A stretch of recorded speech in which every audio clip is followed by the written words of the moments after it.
taking your deep breaths, take a moment, pay attention to your toes, your ankles, ensure those are relaxed, relax your calves, relax your knees, close your eyes, take a deep breath.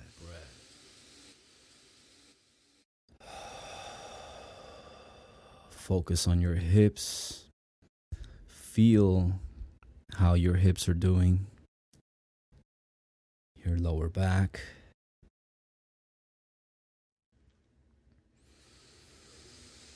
Just breathe.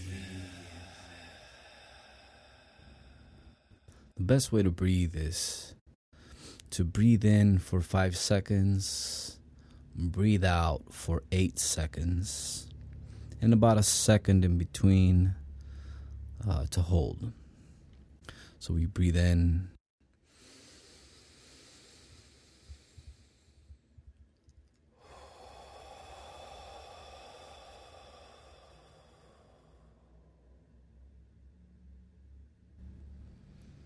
And take some full deep breaths. Continue focusing on your spine, the muscles surrounding your spine, your back muscles, your core muscles, your abdominal muscles, your shoulders. Are they up where your ears are? If they are, pull them down. Take some more deep breaths.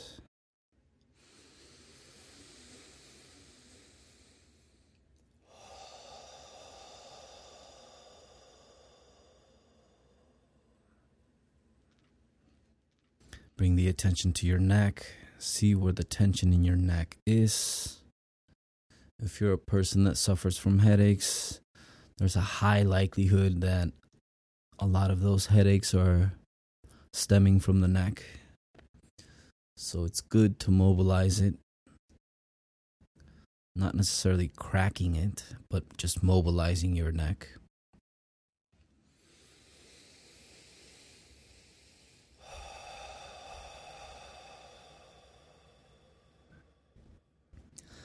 And now that we're all relaxed and we're pretty much on the same level, let me introduce myself. My name is Jesus. I am a licensed massage therapist, and I have decided to start a podcast about massage therapy. I have been licensed since 2005, and I have worked in 2 different states. I was licensed in the state of California, and also licensed in the state of Washington. And massage is my life. I've been doing massage since I was 19 years old, but I've also been pretty much massaging my family and friends since I was a little kid.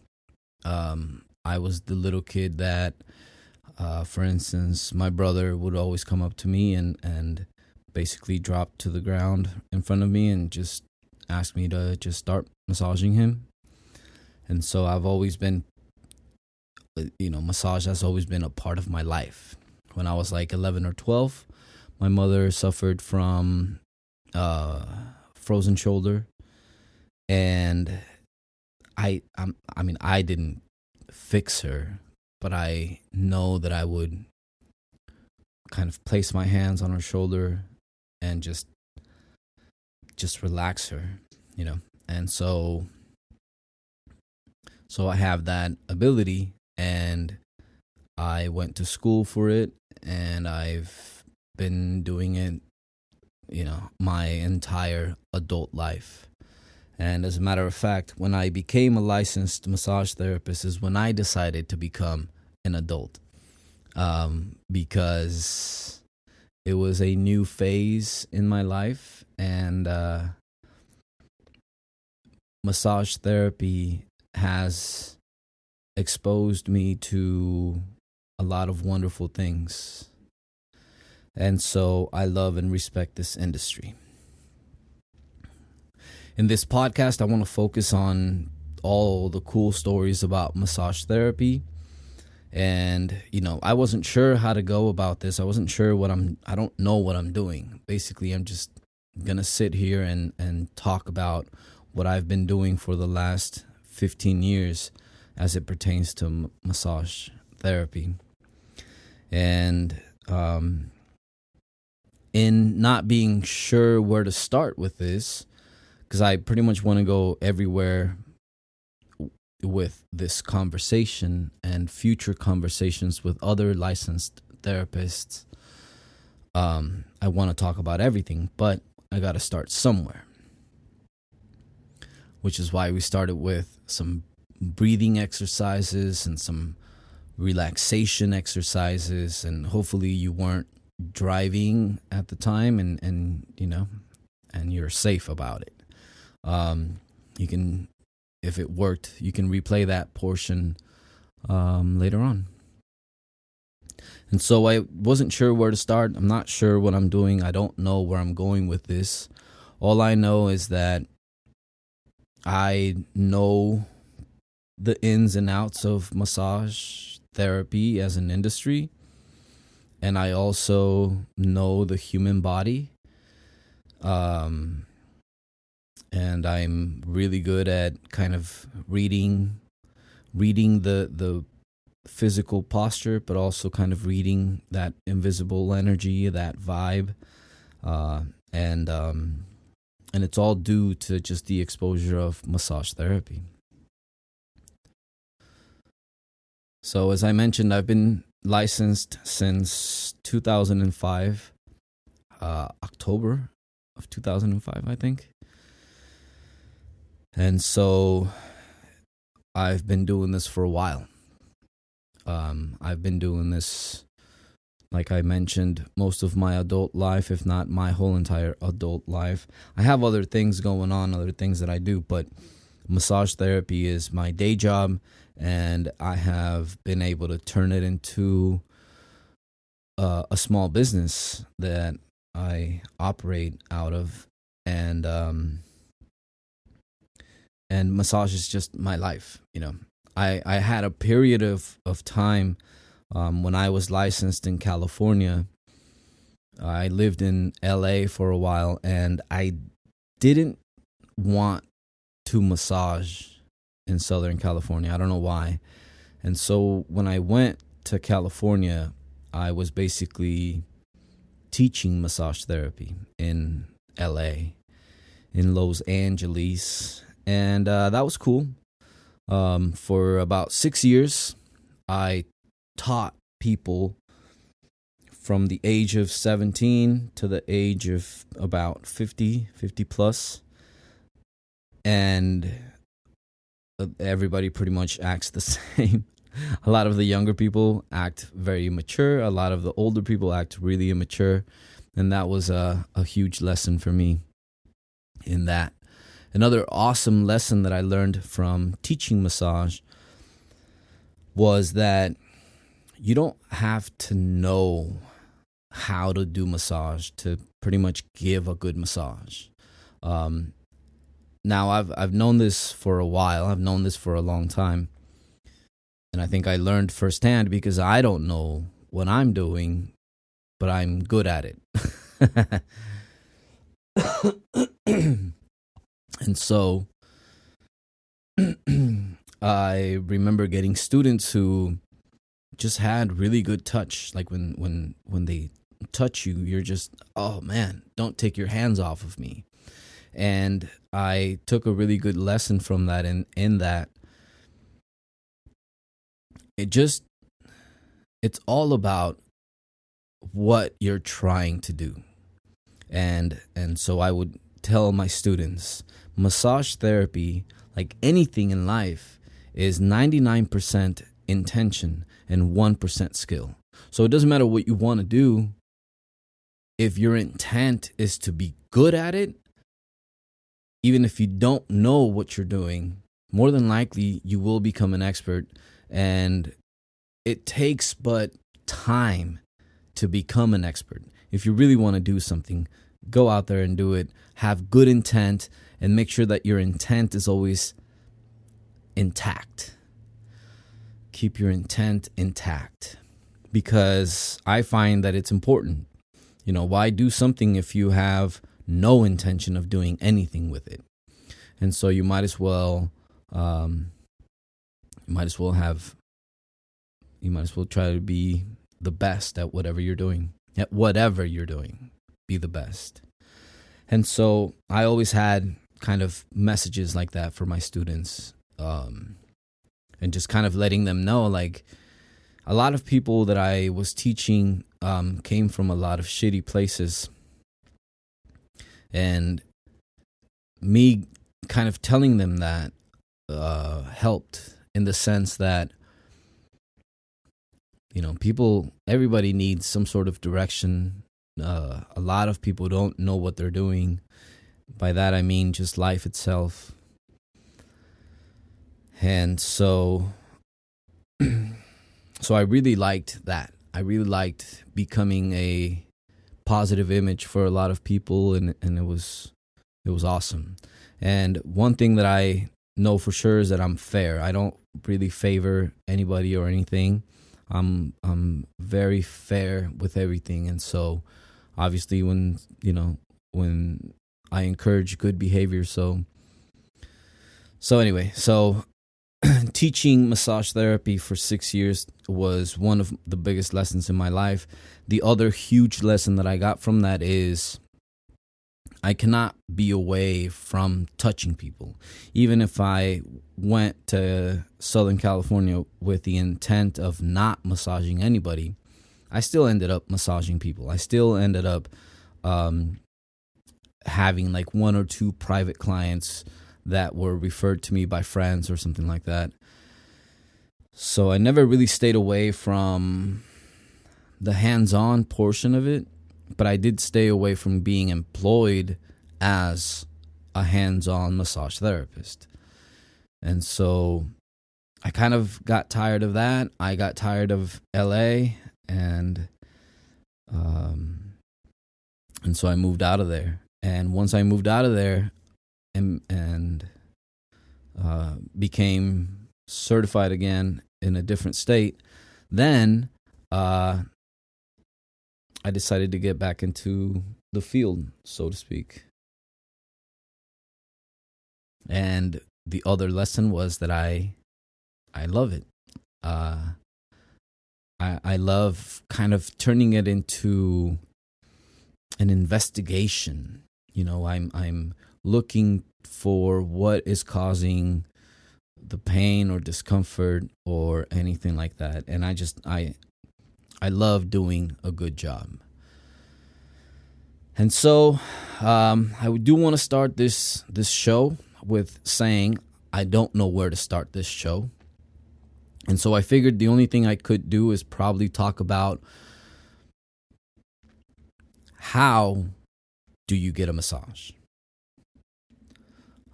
So I guess this is mainly for people who have never gotten a massage or have never even thought about getting a massage. And I just want to see if I can engage with those people. Or if you've gotten a massage or you've had a bad experience, first of all, let me know. Second of all, please try again. Go find somebody else and see if they can help. So let's start with how to get a massage. How do we get a massage? So I guess the first thing that I would do is maybe you Google or Yelp a place, right? And the one thing that I get from a lot of people is they become nervous because you don't know what you're walking into. And unless it's one of those big chains, big corporate chains like Massage Envy or something like that, you're kind of risking either not getting a massage or putting yourself in a situation you don't want to be in. And so I get it. Even if, that's probably happened to you already and it makes you nervous. So I totally get it. So let's go through some options, I guess. I would recommend that you Google or Yelp or you go somewhere, you find a place, you book the place, and nowadays it's easier to get the reviews from the place, and you can honestly let's be honest and open about it. I'm sure you can tell the place where they give therapeutic massage and the place where they give you a quote unquote foot massage. And so I think you can tell the difference. So manage your intent. Where do you want to go? And then make your decision based off of that. If you're looking for that therapeutic place, then you can find an independent place that can probably do the work you need, or go to one of those big chains and see if maybe a therapist there can refer you to somebody they know who has their own small business or operates privately, or something like that. If you've done this and you've had a bad experience, again, try again. Try it again. You never know. You might find something amazing. So just try it. So let's just say it's booked. It's everything. It's the day of. You're driving there. And it's a good place. It's a nice therapeutic place. And you've been in pain for a long time because you're always on your phone looking down, or you're on the computer with the mouse and typing, or you just hurt, or you're an athlete, or whatever. First thing is, and I'm sure the business will let you know, try to arrive early, because there's paperwork typically that you have to do. And there's very minimal medical health information that you give a place like this, as far as like, what I mean by that is if it's not an insurance case that you're bringing to them, they're just going to ask for if you take medications and for what. And I mean, you don't have to go into any type of detail, but the reason that they do that is because there are certain risks to not disclosing something like diabetes or high blood pressure, or something like that. And so it's important to just kind of let your therapist know what you're trying, or what's going on, without giving a lot of detail. Definitely arrive early. I would suggest drinking some water before, a little bit of water, not too much, just to kind of get you settling. And so if you've never gotten a massage, this is typically what happens. So you're there, you're sitting down, your therapist walks out, and they call you by first name, and then they guide you to the back, or whatever, or to the massage room, and you get taken to the massage room. So you come into the massage room, you sit down with your therapist, and you have what we call a client intake, or just a quick interview. And for instance, the opening question that I have typically is, how is your body feeling today? Okay, so let's say you booked the massage 2 weeks ago because you sprained your ankle, but in those 2 weeks it healed already. So yes, the ankle may be something you want to focus on, but also today there's something different going on than when you booked the massage, right? So that's just how I go about it. I say, how is your body feeling today? You as a client, I would suggest you give them 2 or 3 things to work on. For instance, you can say, well, my neck and shoulders hurt. You're going to be there for an hour. So unless you want them to work on your neck and shoulders for an hour, which is completely fine, you can give them other things. For instance, neck pain and discomfort comes from a lot of different things, not just from the neck and shoulders, meaning there's upper back, middle back, even that kind of affects the shoulders and all of that. Typically, people hold tension in neck and shoulders, lower back, and things like feet or something like that. A lot of people hold, or I would say a lot of people have a lot of hip issues because we don't have proper posture, we don't walk properly, and our hips are holding our body up. And nowadays the typical American is overweight, and so we are carrying a lot. So give your therapist 2 to 3 things to work on, to focus on, or you can just say something like, focus on my neck and shoulder with a full body or a general massage. And that basically means that they give you a full body massage, but there is emphasis on the neck and shoulders or whatever you are there for.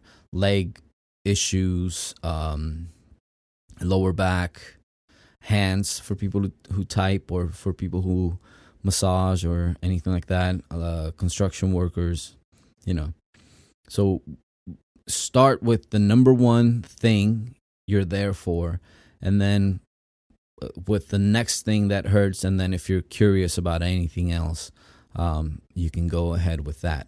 I always find that different people have different methods of different ways of doing the same techniques.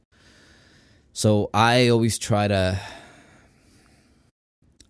kind of challenge, I guess, my therapist by saying like my pecs need a lot of work, but pecs are so sensitive that you have to be really, really careful how you work on them, because otherwise it's painful. And so that's kind of how I try to see if they're gonna be. So that's something like pecs or calves, which for me are painful when I get a massage, is usually my number 3 thing. I would say my number 1 is, I would say mid to lower back would be my number 1. My number 2 my go-to number 2 is typically my arms and hands. But I honestly can never find a massage therapist that can massage my arms and hands the way that I want my arms and hands massaged. And so that's why I kind of throw it out there. If you have time, you can work on my arms and hands and maybe my pecs. That's my number 3. I said maybe my pecs or my calves. You decide. And so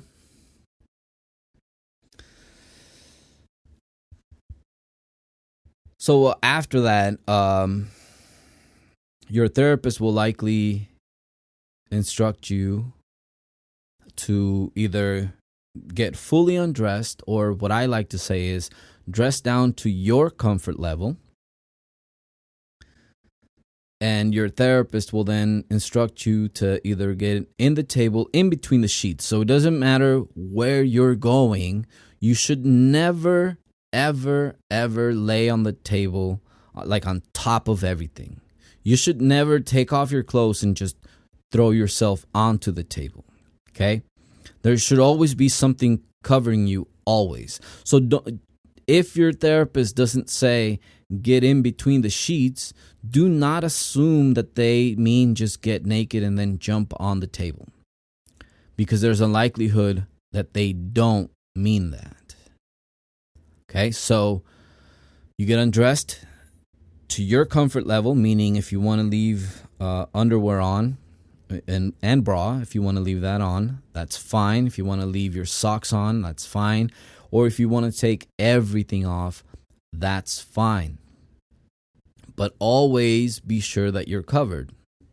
I think that's pretty, I think it's pretty obvious, but it would surprise you how many times a massage therapist walks into the room and the person is just flopped on top of everything. And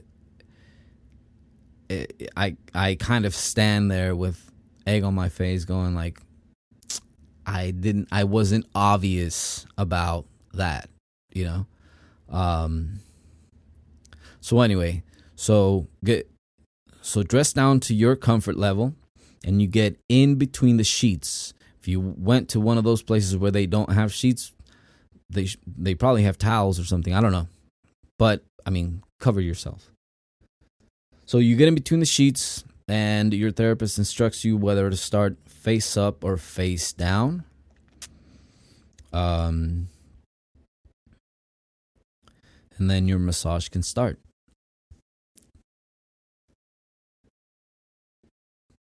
So, I mean, I don't even know where to go with it. Go and get a massage. Um, Massage therapy can help. I mean, it honestly, it can help anything from just if you want to relax, or just that the human to human connection, and you go and see somebody who cares, and you go and see somebody who's good. It just feels good, man. It feeds the soul what it needs, to have a love, a warm, loving touch, you know, making you feel good. And it doesn't necessarily need to be sensual or sexual or anything like that. It's just a human to human connection. It's one human telling another one everything is okay. I find that making other people feel good makes me feel good. And I find a lot of value in feeling good myself, right? So if I'm feeling good, then I can give a good massage and make that person feel good, and then in return I then feel good again. And so it's a perpetual cycle for me, at least. I know a lot of therapists who are just kind of passing by. A lot of massage therapists who are in massage therapy while they become, while they finish school to become a physical therapist, or while they finish school to become a doctor or a nurse or something like that. And that's fine. A lot of those people are extremely good just because they're already caring. I mean, you're going into another industry where you literally all you do is take care of people. And so massage therapy is like the easiest way to take care of people. You don't have to take care of any messes or anything like that. I mean, I guess every now and then there might be an accident, but you don't have to worry about it. I definitely don't worry about it. And it's never happened to me. So I highly encourage everybody to go and get a massage. And that's kind of my message to the world. When I was younger, I used to wish that I could massage everybody in the world at least once. And that would be my attempt of making the world a better place, making the world a more relaxed and chill place. But I was young and naive, and I think that we all, to a certain extent, think we can change the world. But no, I think the best that I can do is just change somebody's day or week. And that's good enough for me, man. The type of massage that I do, a lot of people ask me this: what type of massage do I do? My approach is not anything direct or anything like that. I go based on what I feel and the information that you give me. So if I say, how's your body feeling today? Typically everybody says it's feeling good, because the ego always has to come first and say, well, I'm doing great, but I'm just hurting. And so in listening to that and then me seeing the posture and seeing how they're walking, and then the information they give me with kind of the vibe or energy that I get, I come to a conclusion of what I believe would be best for them in that moment. And it's just, I've had some moments that are magical, where people get off my table and they're just like, whoa, and I would say that's 95% of my career. And then I've had the 5% that people just, I don't know. You can't please everybody, man. And I know that I'm very good at what I do. I'm very good, but I can't please everybody. I find that hilarious because it's a massage, man. It's a massage, and I literally never massage angry. I never have a personal emotion when I massage. I mean, as I'm working, and especially, if the person is relaxed and kind of off into their own world, I can go off into my own world and, try to process or figure out some issues in my personal life while I'm working.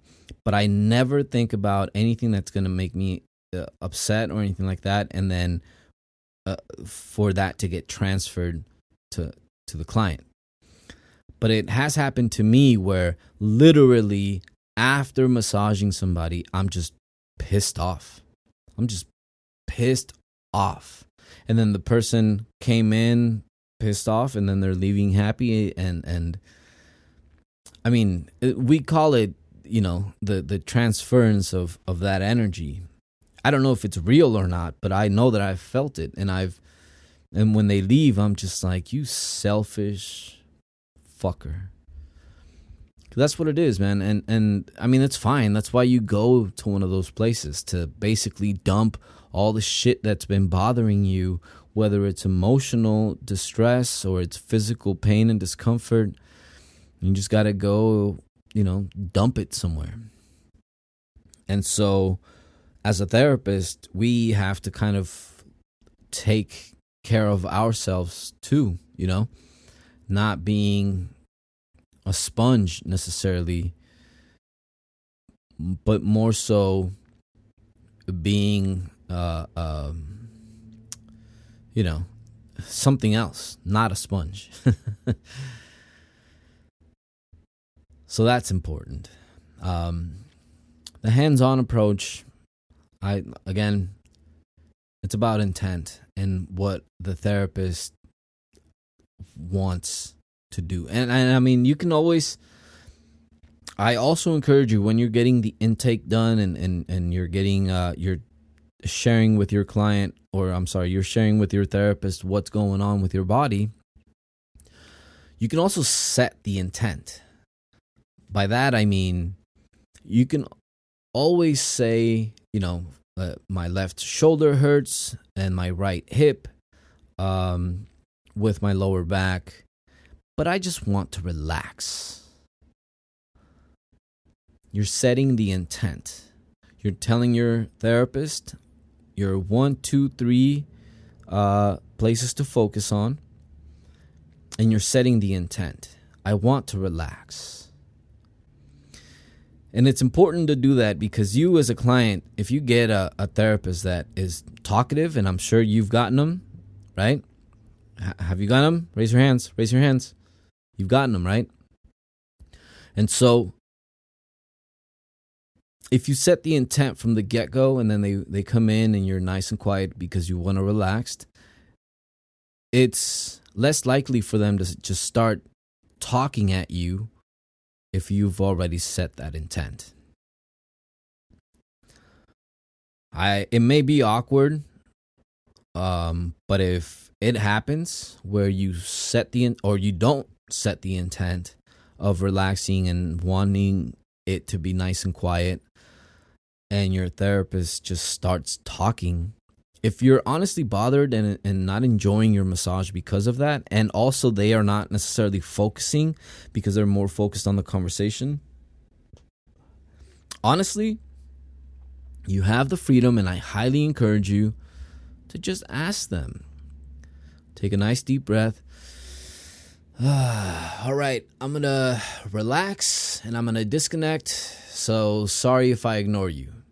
And then your therapist is going to go, oh, sorry, I'll keep it quiet for you and let me let me then, I believe, in my opinion, their ego kicks in and says, well, let me continue encouraging the relaxation, or they're probably going to be pissed and then but as long as you speak your mind, I would rather you enjoy your massage, and even if the therapist hates that you tell them to shut up, I would much rather you leave that place enjoying your massage than being exhausted by this person's conversation.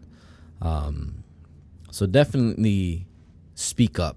It's your right. You're paying for that time, and so setting the intent from the get-go is important.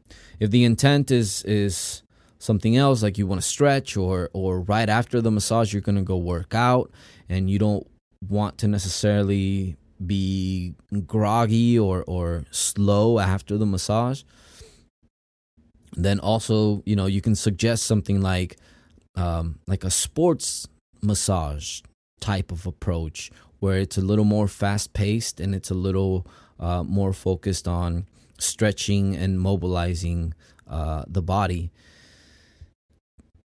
And it just kind of gives you more energy and more wakefulness throughout the massage, so that after the massage you're ready to go with more energy, rather than dragging out of the massage and then going about your day. So go and get a massage, book a massage somewhere, arrive early, share as much medical information without detail as you can, and more so specifically things that pertain to the massage you're receiving that day. So any circulatory issues, any type of medication, anything like that you've taken or you're taking,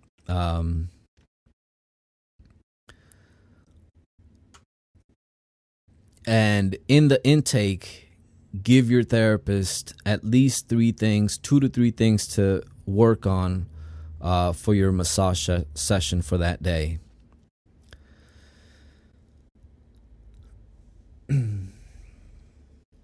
Along with the 3 things for your therapist to focus on, also make sure to set the intent by saying, things like, I want to be fully energized after the massage, or I just want to relax. I want to drift away.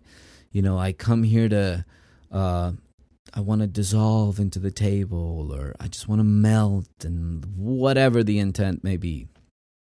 Set it first. And then communicate with your client, communicate with your therapist. Communicate, what you're going through. If you have any questions, if you're laying there not focusing on your massage and not relaxing because you're focused on a question that is not being answered or whatever, ask. Communicate with your therapist. It's the only way to kind of build a history with somebody, is asking them questions and then seeing if they're a right fit for you. If they're not a right fit, I promise you will find the right fit, and you will be thankful you did, because it will be an amazing experience once you find a therapist that knows how to take care of you. So I highly encourage you to pursue that. Keep trying, keep investing in feeling better. In this fucked up world that is upside down and on fire, it's important to invest in your well-being. It's important to invest in being at peace, at least internally, if you can't externally. And so I highly encourage you all to go and get a massage. Otherwise, I want you to like and share this, and I want to create a show solely based on the massage therapy industry and the massage room. Later on, I do want to get into the other side of massage therapy, which is the dark side. we will explore with that. I will be sitting down with a lot of, or not a lot, but some other therapists, and I will be bringing you their stories. And more so, I have some female therapists that have some great stories that I also want to get in and talk to. If you have any suggestions, let me know one way or another. And I think this is it for the first episode. I think it was good. I want to thank you for listening. And I really hope you come back for episode 2. Let me know what you think about my intro of the breathing exercises. I can definitely elongate that and make it more relax. So anyway, my name is Jesus. The show is going to be called Zen with Benefits, because we zen and we get the benefits out of it. And that's what we do, baby. So again, my name is Jesus. This has been Zen with